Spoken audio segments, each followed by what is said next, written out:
Hello everyone, welcome और welcome back to my channel. कैसे हो आप सब? आई होप कि आप सभी अच्छे हो और सेफ हो। हमने स्टार्ट की हुई BA/BSc 6 sem maths linear algebra, जिसमें chapter number 2 basis and dimensions हम कर रहे हैं। कल की वीडियो में मैंने आपको डायमेंशन के बारे में बताया था, उसकी बेस पे कुछ थ्योरम्स की थी और 4 एग्जाम्पल हमने कर लिए थे। ठीक है, जो स्टार्टिंग वाले एग्जाम्पल्स हैं वो बेसिस के ऊपर बेस्ड हैं, तो यहाँ तक के एग्जांपल कर लिए थे, कुछ एग्जांपल भी उसी पे बेस्ड आसान है, कर लेना।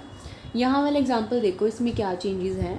इसमें फील्ड का चेंज है। अब तक हमारे पास जो फील्ड थी वो रियल नंबर की थी, बट यहाँ जो फील्ड है वो किसकी है? कॉम्प्लेक्स नंबर की है। बस इतना ही चेंज है, बाकी पैटर्न वही रहेगा आपका। देखो, show that the set 1 iota 0 2 iota 1 1 0 1 plus iota 1 minus iota is a basis for V3 over, जो फील्ड है वो क्या है? कॉम्प्लेक्स नंबर की है। And determine the coordinates of the vectors 1 0 0 0 1 0 0 0 1 with respect to the basis. तो आपने इसको सेट एस कंसिडर कर लिया। Since V3C is the dimension, कितनी डायमेंशन है इसकी? 3। तो हमें क्या शो करना है? It is sufficient to show that is a linearly independent set, क्योंकि यहाँ से हमें पता चल रहा है कि स्पैन तो करेगा, क्योंकि इसकी डायमेंशन क्या है? 3 है। तो हम क्या शो करके दिखाएंगे कि ये क्या है? ये होता था ना आपके पास कि अगर V3C एक फाइनाइटली डायमेंशनल वेक्टर स्पेस हो, अगर कोई फाइनाइटली डायमेंशन वेक्टर स्पेस हो तो वो क्या करता है? एक बेसिस फॉर्म करता है। तो यहाँ से हम क्या शो करेंगे कि ये लीनियरली इंडिपेंडेंट है। ठीक है, देखिए, लीनियरली इंडिपेंडेंट करने के लिए अब जो हम लेंगे वो क्या लेंगे? Z1 को A1 ना लेकर क्या लेंगे? A1 plus iota beta 1 B1। क्यों लेंगे? क्योंकि ये कॉम्प्लेक्स नंबर से बिलोंग करेंगे आपके स्केलर्स। तो एक स्केलर आपने ले लिया Z1 जो क्या है? A1 plus iota B1। दूसरा ले लिया Z2 जो क्या है? A2 plus iota B2। और तीसरा ले लिया Z3 जो कि क्या है? A3 प्लस आयोटा B3, जो कहाँ से बिलोंग कर रहे हैं? कॉम्प्लेक्स नंबर C से बिलोंग कर रहे हैं। ठीक है, तो Z1 into this plus Z2 into this plus Z3 into this is equals to 0। Z1 की वैल्यू पुट कर दी आपने ये, Z2 की वैल्यू पुट कर दी साथ में ये, प्लस Z3 की वैल्यू पुट कर दी इंटू ये। ठीक है, उसके बाद हमने मल्टीप्लाई कर दी A1 प्लस आयोटा B1, यहाँ से A2 प्लस आयोटा B2, यहाँ से इसके मल्टीप्लाई करोगे तो 2 आयोटा आ जाएगा ना साथ में। यहाँ से A3 प्लस आयोटा B3 की 0 से, और A1 प्लस आयोटा B1 की किससे? यहाँ से आयोटा से करी, मतलब फर्स्ट वाले की फर्स्ट से, यहाँ फर्स्ट वाले की फर्स्ट से, फर्स्ट वाले की फर्स्ट से, फिर सेकंड वाले की सेकंड से, ऐसे मल्टीप्लाई करी। तो देखो आपके पास क्या बचा? A1 plus iota B1 into 0 plus A2 plus iota B2 into 1 plus A3 plus iota B3 into 1 minus iota. यानी कि आपने क्या किया? सबको कंबाइन कर लिया। यहाँ से देखो, इन सबको आपने क्या कर लिया? कंबाइन कर लिया, और इज इक्वल्स टू 0। अब देखो, 0 को आप ऐसे लिख सकते हो ना, 0 प्लस 0 प्लस 0, और 0 को 0 प्लस आयोटा 0 लिख सकते हो ना, क्योंकि कॉम्प्लेक्स नंबर की फॉर्म में। तो अगर मैं इसको 0 प्लस आयोटा 0 की फॉर्म में लिखूँ और फिर कंपेयर करूँ, तो देखो यहाँ से मुझे क्या मिलेगा? ये क्या है आपका? A1 minus 2B2 plus iota into B1 plus 2A2। यहाँ से हमने क्या किया? A1, देखो ये ऊपर वाले स्टेप में तो आपने क्या किया है? इन सब के साथ मल्टीप्लाई, इसकी मल्टीप्लाई 1 के साथ, इसकी मल्टीप्लाई आयोटा के साथ, इसकी मल्टीप्लाई 0 के साथ, फिर इस सब की मल्टीप्लाई 2 आयोटा के साथ, इस यानी कि ये वाली सारी टर्म्स तो मल्टीप्लिकेशन वाली आपने लिख दी। उसके बाद क्या किया है? सभी टर्म्स को इकट्ठा कर रखा है। कैसे? यहाँ से A1, यहाँ से देखो क्या मल्टीप्लाई करोगे तो क्या बनेगा? आयोटा B1 बनेगा। आयोटा वाली टर्म्स को एक साथ लिखेंगे और बिना आयोटा वाली टर्म्स को एक साथ लिखेंगे। यहाँ से देखो क्या बनेगा? 2 इंटू A2, और साथ में क्या बनेगा? आयोटा, यानी कि आयोटा आएगा ना इस सब में भी, इसको हम अलग से लिखेंगे। यहाँ से देखो iota into B2 into 2 iota, यानी कि आयोटा इंटू आयोटा क्या बन जाएगा? आयोटा का स्क्वायर, यानी कि माइनस 2B2। तो इसका मतलब माइनस 2B2 आएगा यहाँ से। तो A1 माइनस 2B2 मैंने एक साथ लिखा। ठीक है, आयोटा के साथ क्या टर्म बचेगी? यहाँ से B1, और यहाँ से क्या बचेगी? Plus 2A2। समझ में आया? उसके बाद इसी तरह यहाँ से ये 0 बन गया, ये 0 बन गया। यहाँ से देखो A1 इंटू आयोटा, यानी कि A1 वाली टर्म आयोटा में आएगी, plus iota into B1 into iota, यानी कि आयोटा का स्क्वायर, यानी कि माइनस B1 यहाँ आ गया। फिर A2 इंटू 1, तो A2 यहाँ आ गया प्लस A2, और उसके बाद आयोटा इंटू B2, यानी कि आयोटा के साथ क्या आएगा? B2, वही आ गया। फिर देखो यहाँ से A3 इंटू 1, यानी कि A3 आएगा प्लस A3 आ गया। आयोटा इंटू B3 इंटू 1, यानी कि आयोटा के साथ क्या आएगा? B3, ये आ गया। ठीक है, यहाँ से देखो ये वाली टर्म 0 बन गई। यहाँ से क्या आएगा? प्लस A2, तो प्लस A2 ये रहा, और साथ में क्या आएगा आयोटा B2 ये रहा, यहाँ से देखो A3 आएगा, A3 ये रहा, प्लस आयोटा B3 यानी कि A3 की मल्टीप्लाई 1 से करोगे A3 minus iota square B3, iota square कितना हो जाता है -1 तो माइनस B3। तो देखो ये रहा, ठीक है, समझ में आ गया। मतलब सारी टर्म्स आपने इकट्ठी करके लिख रखी है। ये रही देखो, ये रही जो मैं बोल रही हूँ ना, ये रही दोनों बार जो रिपीट हो रही है A2 plus A3 plus B3 और फिर आयोटा के साथ B2 माइनस यहाँ से A3 आई थी और यहाँ से कितनी आई थी B3, यहाँ पे लिख रखी है नीचे वाले में। ठीक है, समझ में आया। देखो ये अब मैंने आपको बताया ना, A2 की मल्टीप्लाई 1 से करो A2 plus iota into B2 के साथ करोगे तो आयोटा के साथ B2, यहाँ से A3 की मल्टीप्लाई 1 से करोगे A3, आयोटा इंटू B3 करोगे माइनस आयोटा है तो आयोटा का स्क्वायर, आयोटा स्क्वायर हो जाएगा और माइनस आयोटा स्क्वायर है तो प्लस B। ठीक है, इस आइटम्स आ गई। अब क्या करना, वही 0 से कंपेयर करना है, तो 0 प्लस 0 आयोटा लिख सकते हो, तो सारी टर्म 0 के इक्वल हो जाएंगी। रियल नंबर भी 0 के इक्वल और कॉम्प्लेक्स नंबर भी 0 के इक्वल, क्योंकि हम 0 को 0 प्लस आयोटा इंटू 0 लिख सकते हैं। तो A1 माइनस 2B2 भी 0, B1 प्लस 2A2 भी 0, ये वाली टर्म भी 0, ये वाली टर्म भी 0, सारी टर्म किसके इक्वल आ जाएंगी, 0 के इक्वल आ जाएंगी। तो जब आप इनको सॉल्व करोगे, जिसमें से जैसे कि आपने किसी में से A2 की वैल्यू निकाल के इसमें पुट करी, इसकी पुट करी, तो आप देखोगे कि सारे के सारे स्केलर क्या आ गए, 0 आ गए। अगर A1 A2 A3 B1 B2 B3 0 है तो देखो यहाँ से आपको क्या मिलेगा, ये देखो A1 A2 A3 B1 B2 B3 अगर सारे के सारे 0 है तो इसका मतलब Z1 Z2 Z3 भी क्या बन गए 0, और Z1 Z2 Z3 अपने क्या मान रखे थे स्केलर। अगर स्केलर 0 हो जाते हैं सारे के सारे तो वो क्या बनता है, लीनियरली इंडिपेंडेंट। ठीक है, दस S is the basis of V3C। ये क्या है, क्योंकि S क्या है, बेसिस है किसकी, V3C की। क्यों, क्योंकि हमने पढ़ा था कि फाइनाइट डायमेंशनल है तो बेसिस बनाएगा। नाउ कंसीडर, हमने क्या कंसीडर करके चला कि ये जो आपको दे रखा है, आपको क्या करना है, and determine the coordinates of vector, इसके कोऑर्डिनेट्स निकालने ना। तो आपने क्या लिखा, 1 0 0 को Z इंटू जो ये दे रखे है Z1 into this plus Z2 into this plus Z3 into इसके लिखा। अब 1 0 0 को हम कैसे लिख सकते हैं, देखो Z1 इसकी वैल्यू भी हम निकाल के नहीं चुके हैं, Z1 into this plus Z2 into this plus Z3 into this, इस सभी की वैल्यू सॉल्व करके क्या आई थी, ये वाली इक्वेशन आई थी ना सारी। तो हमने क्या किया, 1 0 0 की जगह ना ये वाली सारी की सारी वैल्यू उठा के लिख दी, A1 minus 2B2 plus iota B1 plus 2A2 this ये ऐसे करके लिख दी। ठीक है, उसके बाद देखो इनको कंपेयर करोगे जब आप, तो आपको क्या मिलेगा, यहाँ से A1 माइनस 2B2 की वैल्यू कितने किसके इक्वल मिलेगी, 1 के इक्वल मिलेगी। इसकी वैल्यू देखो, इस पूरे की वैल्यू कंपेयर करोगे तो ये एक वेक्टर है, यानी कि इस पूरे की वैल्यू तो 1, इस पूरे की वैल्यू यहाँ से इस पूरे की वैल्यू देखो, रियल प्लस इमेजनरी, इस पूरे की वैल्यू 0 और इस पूरे की वैल्यू 0। तो आपने वही किया, यहाँ से इस पूरे की वैल्यू 1, इसकी 0, इसकी 0। ठीक है, यहाँ से देखो A1 माइनस 2B2 किसके इक्वल है, 1 के इक्वल है। B1 प्लस 2A2 किसके इक्वल है, 0 के इक्वल है, क्योंकि 1 है ना।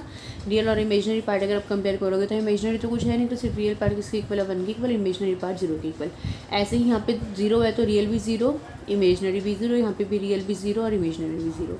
अब आपने करना क्या, आपने करना इन इक्वेशंस को सॉल्व करके आपको A1 A2 A3 B1 B2 B3 की वैल्यूज़ निकालनी पड़ेगी, और ये सारी वैल्यूज़ आपको कहाँ पुट करनी है, इस वाली इक्वेशन में पुट करनी है। 1 0 0 था, A1 A2 B1 B2 A1 A3 सबकी वैल्यूज़ पुट करोगे तो ये बन जाएगा आपका। ठीक है, उसके बाद ये किसकी फॉर्म में बन जाएगा, इसको मान लो ये क्या है, Z1 इंटू दिस, इसको मान लिया Z2 और ये into this Z3 into this. तो आपने 1 0 0 को क्या करा, किसके कॉम्बिनेशन में दिखा दिया, which shows that 1 0 0 can be expressed as a linear combination of given vectors of set S। यानी कि सेट S के जब को वेक्टर्स गिवन तो उसके लीनियर कॉम्बिनेशन में आपने इसको दिखा दिया ना। तो ये क्या, इसमें यही कहा था, क्या शो करना था आपको, देखो कि and determine the coordinates of vector with respect to the basis, और ये भी दिखाना था ना कि show that the set is a basis for V3C। तो लीनियर इंडिपेंडेंट भी दिखा दिए हमने, और क्या दिखा दिया कि ये इसके लीनियर कॉम्बिनेशन में दिखा जा सकता है, तो इसका मतलब ये बेसिस बन गई। अब कोऑर्डिनेट्स निकालने हैं, तो कोऑर्डिनेट्स कैसे निकालते हैं, देखो कल हमने टॉपिक पढ़ा भी था कोऑर्डिनेट्स निकालने के, अगर आपको ध्यान हो तो कल पता नहीं परसों आया था ये टॉपिक, ये रहा coordinates of a vector related to the basis. तो क्या होते हैं, the number A1 A2 up to AN is a linear combination of V are called coordinates of V related to the basis V। तो जो number है A1 A2 AN किसके linear combination की, in the linear combination of V is called the coordinate of V। इसको V का coordinate कब कहेंगे, V to the relative number of V और the B coordinates of V। समझ में आया। जो नंबर होते हैं ना, the numbers A1 A2 up to AN in the linear combination of V, यानी कि V के लीनियर कॉम्बिनेशन में जो नंबर होते हैं वो क्या होते हैं, कोऑर्डिनेट होते हैं किसका, V का relative to the basis V। ठीक है, तो देखो यहाँ पे हमें 1 0 0 के रिस्पेक्ट में बेसिस निकालनी है ना, तो ये क्या था 1/5 इंटू 2 माइनस आयोटा, यहाँ से 1/10 इंटू 1 माइनस 3 आयोटा, और यहाँ से -1/10 इंटू 2 माइनस आयोटा। तो जो कोऑर्डिनेट्स होंगे ना वेक्टर के with respect to the basis वो ये होंगे। ठीक है, सिमिलरली अभी तो हमने सिर्फ 1 0 0 को करके दिखाया, ऐसे आप 0 1 0 को भी कर सकते हो और 0 0 1 को भी कर सकते हो, उसको भी हम इसके लीनियर कॉम्बिनेशन में लिख सकते हैं। ठीक है, तो ये क्वेश्चन थोड़ा सा आपको मुश्किल लगा होगा, वो इसीलिए क्योंकि यहाँ पे कॉम्प्लेक्स नंबर की आपको फील्ड दे रखी है। ठीक है, बाकी क्वेश्चन को करने का तरीका तो वही है। उसके बाद ये सेम क्वेश्चन है, इसमें भी आपसे कोऑर्डिनेट पूछ रखी है, यहाँ वाला पार्ट आपके लिए छोड़ रखा है कि आपको लीनियरली इंडिपेंडेंट और क्या करके दिखाना है, बेसिस प्रूव करके दिखानी है। उसके बाद उन्होंने क्या कहा है कि कोऑर्डिनेट्स निकालने, तो आपने क्या किया, कंसीडर कर लिया -1 2 3 4 को A1 into this plus A2 into this plus A3 into this plus A2 into 4 ऐसे कर लिया। यहाँ से देखो A3 की वैल्यू निकाल दी, ये कंपेयर करके A1 प्लस A4 इसके इक्वल, A1 प्लस A2 इसके इक्वल, A2 प्लस A3 इसके इक्वल। तो सॉल्व करके किसकी वैल्यू आ गई, A2 A1 A4 और A3 की वैल्यू आ गई। तो इसके कोऑर्डिनेट्स क्या बन गए, जिस फॉर्म में आपने इसको लिखा था उसी फॉर्म में लिख दो। क्या आ जाएंगे इसके कोऑर्डिनेट्स, -2 A1 और A2 A3 और A4, बस। ठीक है, उसके बाद देखो क्या दे रखा है, उसके बाद दिया हुआ है आपको, अगर आपको क्या गिवन हो, method to determine the basis of a subspace W if it's generating set S is given. आपको क्या निकालनी है, W सबस्पेस की बेसिस निकालनी है अगर आपको जनरेटिंग सेट क्या हो क्वेश्चन में गिवन हो, कि वेक्टर जो है वो इसे स्पैन हो रहा है या फिर इसे जनरेट हो रहा है। तो उस अगर मेथड से आपका क्वेश्चन आ जाए तो कैसे करोगे, तो पहले आप क्या बनाओगे, फॉर्म ऑफ मैट्रिक्स ए, आप ए मैट्रिक्स बनाओगे whose rows are the vectors in S, जिसकी जो रोज होंगी वो क्या होंगी, एस में वेक्टर्स होंगी। एलिमेंट्री ऑपरेशन का यूज़ करके आपको ए को क्या करना है, रो एक्लन फॉर्म में रिड्यूस करना है, और जो non zero row echelon form बन जाएगी, रिड्यूस करने के बाद जितनी भी नॉन ज़ीरो रोज बन जाएंगी वो क्या होंगी, उस डब्ल्यू की बेसिस होंगी। नॉट में लिख रखा है the basis obtain by this method may not be the subset of S.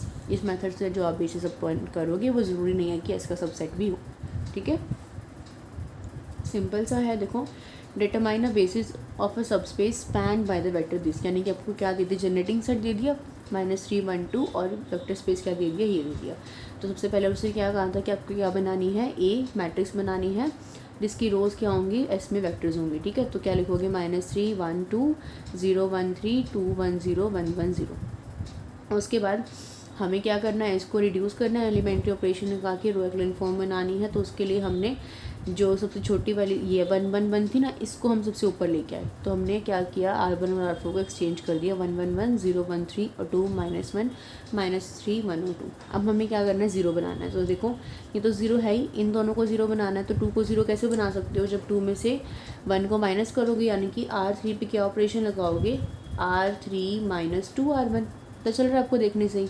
और इसको कैसे करोगे, R4 पे क्या ऑपरेशन लगाओगे, R4 + 3 × R1, है ना, ये लगाना पड़ेगा ताकि -3 + 3 0 बन जाए। तो वही ऑपरेशन आपने लगाई, इस R1 का तो आपने एज इट इज रखा, R2 को भी आपने एज इट इज रखा, R3 पे ऑपरेशन लगाओगे तो 2 - 2 × 1 0, 1 - 2 × 1 यानी कि 1 - 2 विच इज़ -1, 0 - 2 × 1 यानी कि 0 - 2 विच इज़ -2। ठीक है, R4 पे क्या लगा रखा है, R4 + 3 R1 यानी कि -3 + 3 × 1 यानी कि 0, 1 + 3 × 1 यानी कि 4, 2 + 3 × 1 यानी कि 5। समझ में आ गया। उसके बाद देखो इतना कर दिया, अब हम इसको और रिड्यूस करेंगे। ये देखो 1 0 0 ये तो बन गई। अब इसको और कैसे ख़त्म कर सकते हो आप, ये -2 है ना, इसको ख़त्म करेंगे हम। देखो ये -2 है और ये 5 है, यहाँ से कैसे ऑपरेशन लगाएंगे, -2 को अगर मैं इस पे ऑपरेशन लगा दूँ -2 + 2 तो ये 0 बन जाएगा, और इस पे ऑपरेशन लगा दूँ 5 वाली पे या 4 वाली पे ख़त्म करने के लिए ऑपरेशन लगा दूँ। देखो लगा रखे इन्होंने, ये वही सेम लगा रखे जो मैंने आपको बताया है। R3 पे लगा रखा है R2, R3 पे क्या लगा रखा है, R3 + 2 × R1। वही इसको -2 को 0 बना रहा है तो क्या लगाओगे R3 पे, R3 + 2 × R1। ठीक है, और R4 पे क्या लगाओगे, R4 पे क्या लगाओगे, R4 पे क्या लगाओगे, इस पे 4 को 0 बनाना है। ठीक है, तो 4 को 0 बनाना है तो R4 पे R4 to R4 minus 4 into R2, ठीक है, वही लगा रखा है सेम ऑपरेशन। तो ये 3, 1 और -7 बन जाएंगे। अब देखो आप कुछ भी करके देख लो, इनको आप कैसे भी ख़त्म नहीं कर सकते। तो मतलब ये आपकी रिड्यूस हो चुकी है। लास्ट में ये कर देना, हाँ देखो -7 है ना, और ये 1 है, लास्ट वाले पे ऑपरेशन क्या लग सकता है, -7 है ये और ये 3 है। तो इसको आप कैसे बना सकते हो, R4 पर आपको ऑपरेशन लगाना पड़ेगा,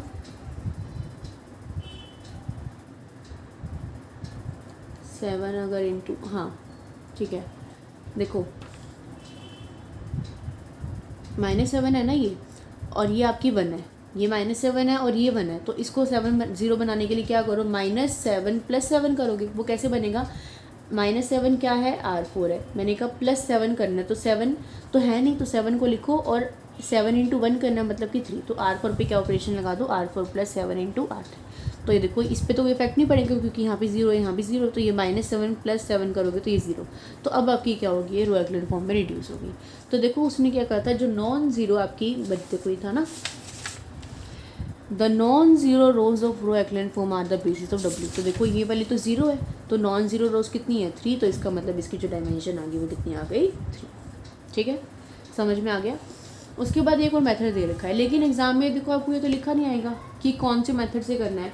ये भी सेम इसी के लिए है कि आपको सब स्पेस अगर दे रखा है और स्पैनिंग वेक्टर अगर आपको दे रखा है, स्पैनिंग सेट दे रखा है, तो बेसिस निकालनी है। तो आप इसी सेम क्वेश्चन को बिल्कुल एज इट इज़ इस मेथड से कर लो, मेरी मानो तो इसमें कंफ्यूज होने की ज़रूरत ही नहीं है, क्योंकि एग्ज़ाम में आपको कोई मेथड का नाम भी नहीं है। देखो ये नहीं है ना मेथड का नाम, तो आपकी मर्ज़ी है, अगर आपको इसको पढ़ना हो ना तो बेशक से पढ़ लेना, लेकिन इसमें और इस क्वेश्चन में कोई फ़र्क नहीं है, स्टेटमेंट सेम है। तो इस क्वेश्चन को आप उसी मेथड से कर लेना, ठीक है। इतने सारे मेथड मत करो, हाँ पढ़ लेना ज़रूर एक बार अपनी नॉलेज के लिए, ओके। जो अगला मेथड है वो नया मेथड है, इसलिए वो तो बताना पड़ेगा। इसमें क्या है, method to extend a given set A V1 V2 up to Vm of linearly independent vector to form a basis of R⁴n। मतलब एक्सटेंड करना, आपने एक्सटेंड करके क्या बनाना है, लीनियरली इंडिपेंडेंट वेक्टर को एक्सटेंड करके एक बेसिस बनाना। अब ये वाला मेथड है। तो सबसे पहले let be E1 E2 up to En with the standard basis since dimension of R⁴n n है, और सेट A क्या है, सेट A के अंदर कितने वेक्टर्स हैं, m है। So we have to select n - m vectors from the set B which together with the m vectors of A shall continue a basis of R⁴n। तो देखिए कह रहे हैं कि B के अंदर आपके n वेक्टर्स हैं और A के अंदर आपके m वेक्टर्स हैं, तो हमें n में से m को माइनस करना पड़ेगा ना, तो उतने वेक्टर सेलेक्ट करने पड़ेंगे, ओके। उसके बाद now test the linear independence of set this, ठीक है। देखो क्वेश्चन नहीं करवाती हूँ मैं, क्वेश्चन से ज़्यादा क्लियर होगा, ऐसे क्लियर नहीं होगा आपको।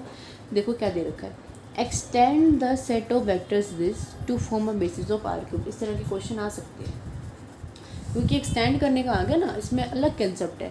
क्या है, क्या कह रहे हैं कि इस वेक्टर को एक्सटेंड करो बेसिस बनाने के लिए। तो देखो सबसे पहले तो वेक्टर को मान लो कि लेट A = दिस। अब क्योंकि ये क्या है, R⁴ है, तो ये स्टैंडर्ड बेसिस है। आपको मैंने पहले भी बताया था कि अगर 3 है डायमेंशन, तो हम क्या लेते हैं स्टैंडर्ड बेसिस के वेक्टर 1 0 0 0 1 0 0 0 1 ऐसे लेते हैं। तो एस सेट मैंने क्या कंसीडर करा, 0, इन सबको इकट्ठा कर लिया मैंने, 0 1 2 2 - 1 4 और 1 0 0 0 1 0 0 0 1, ठीक है। अब देखो हम चेक करेंगे कि क्या ए हमारा लीनियर इंडिपेंडेंट सेट है, तो उसके लिए वही same procedure, A into this plus B into this plus C into this. आपने चेक करा, आपने देखा कि A = B = C 0 आ गया, तो ये क्या है, लीनियरली इंडिपेंडेंट। उसने क्या कहा था कि एक्सटेंड करो वेक्टर्स को क्या बनाने के लिए, बेसिस बनाने के लिए, ठीक है। तो देखिए R³ की डायमेंशन क्या थी, 3 थी। Therefore the set 0 1 2 2 - 1 1 0 0 form a basis and it is the required extended set. हमने S को क्या लिया, हमने ना S को एक्सटेंड करके लिया। हमें जो वेक्टर्स दे रखे थे हमने उसको एक्सटेंड कर लिया ना, एक्सटेंड कर लिया। उसने कहा कि अगर आप इस वेक्टर को एक्सटेंड करते हो ना, तो ये बेसिस बनाता है R³ की। तो जो आपको वेक्टर दे रखा था उसको मैंने A लिया, उस A को एक्सटेंड करके मैंने S बना लिया। तो मैंने A को चेक किया, A आपका क्या था, लीनियरली इंडिपेंडेंट आ गया, ठीक है, लीनियरली इंडिपेंडेंट आ गया। तो ये जो आपका सेट था 0 1 2 2 - 1 4 1 0 0, ये लीनियरली इंडिपेंडेंट बन गया। और क्योंकि R³ की डायमेंशन 3 है, तो ये जो आपका सेट है ये क्या करेगा, बेसिस फॉर्म करेगा ना। तो ये क्या आ गया, आपका रिक्वायर्ड एक्सटेंडेड सेट आ गया। समझ में आया, क्या कुछ मुश्किल था इस क्वेश्चन में? कुछ भी नहीं था, हमने बस इसको एक्सटेंड करके दिखा दिया, एक को लीनियरली इंडिपेंडेंट प्रूव कर दिया हमने, और इससे हमें पता चल गया कि क्या बनाएगा, ये बेसिस बनाएगा। ये आपका एक्सटेंडेड सेट आ गया। देखो एक्सटेंडेड सेट कैसे बना ये, क्योंकि आपको सेट में सिर्फ और सिर्फ ये दो ही दे रखे थे क्या वेक्टर्स, 0 1 2 2 -1 4, है ना। और हमने क्या लिखा यहाँ पे 0 1 2 2 -4 इंटू 1 0 0, क्या लिखा आपने, इंटू 1 0 0 क्या बना रहा है, फॉर्म अ बेसिस। अब यहाँ पे क्या लिख सकते हो, 0 1 0 भी लिख सकते हो, इसकी जगह क्या लिख सकते हो, 0 0 1। क्यों लिखना है, लेकिन लिखना है कि क्यों, क्योंकि R³ की डायमेंशन 3 है ना, तो इसमें आपको 3 ट्रिपल लेने हैं, तो दो तो ये ऑलरेडी है, तो एक आपने क्या ले लिया 1 0 0। यहाँ पे हमने ये चीज़ तो यही तो लिखा है कि अगर आप इसमें इसका कोई भी एलिमेंट ऐड कर देते हो तो भी ये क्या रहता है, बेसिस बना देता है। बेसिस की दो कंडीशन थी कि स्पैनिंग और लीनियरली इंडिपेंडेंट, तो लीनियरली इंडिपेंडेंट था ये, और हमने इसको इसके लीनियर कॉम्बिनेशन में भी लिख दिया। ठीक है, समझ में आ गया। उसके बाद ये दोनों एग्जाम्पल 11th में क्या है, देखो 11th में वही सेम प्रोसेस है। आपको क्या दे रखा है, if a subspace W of R raised to the power 4 is generated by the vectors this and this, आपको जनरेटेड वेक्टर्स दे रखे हैं।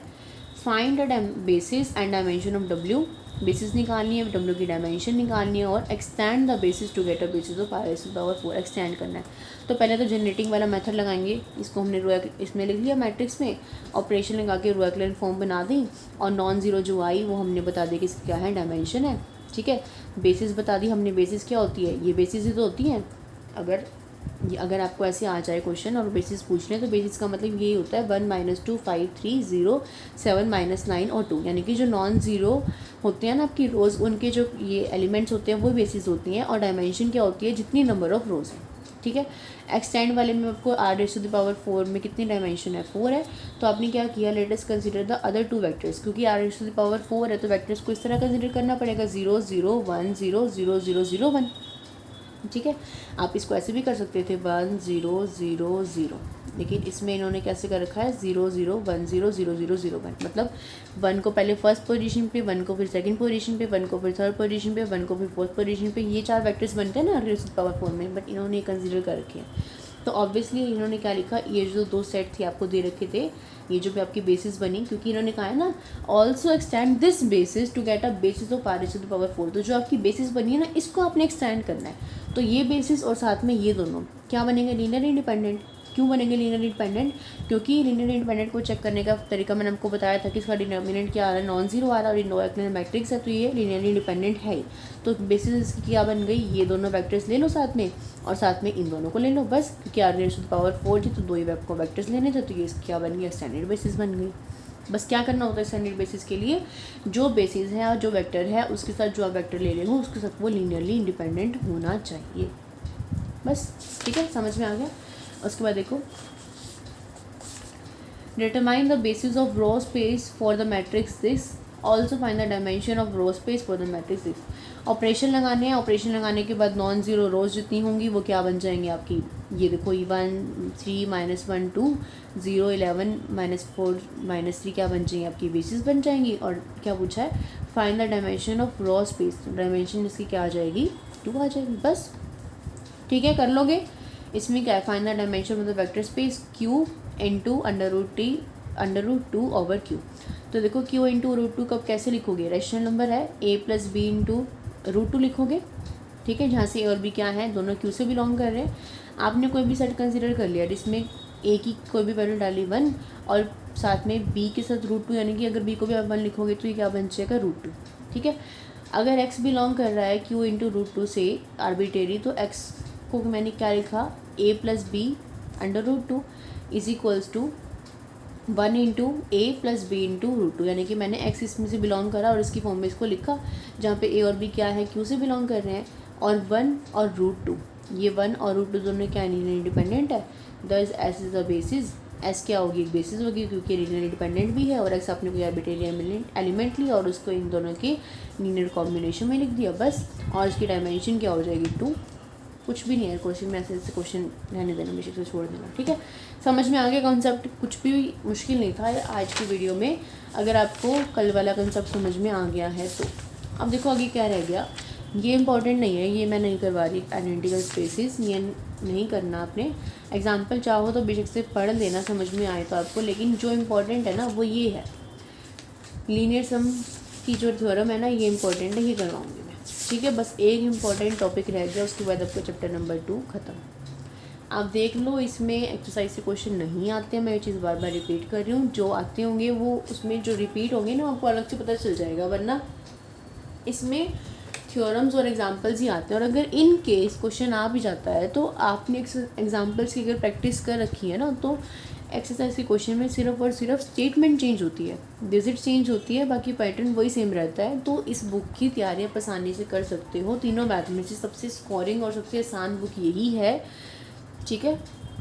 तो इस वाले मैथ को मत छोड़ना। बस ये एक और वीडियो बनेगी इस पर, लीनियर सम वाली थ्योरम पे, ये सी हो जाएगी। ये वाली थ्योरम भी इम्पोर्टेंट नहीं है, ठीक है।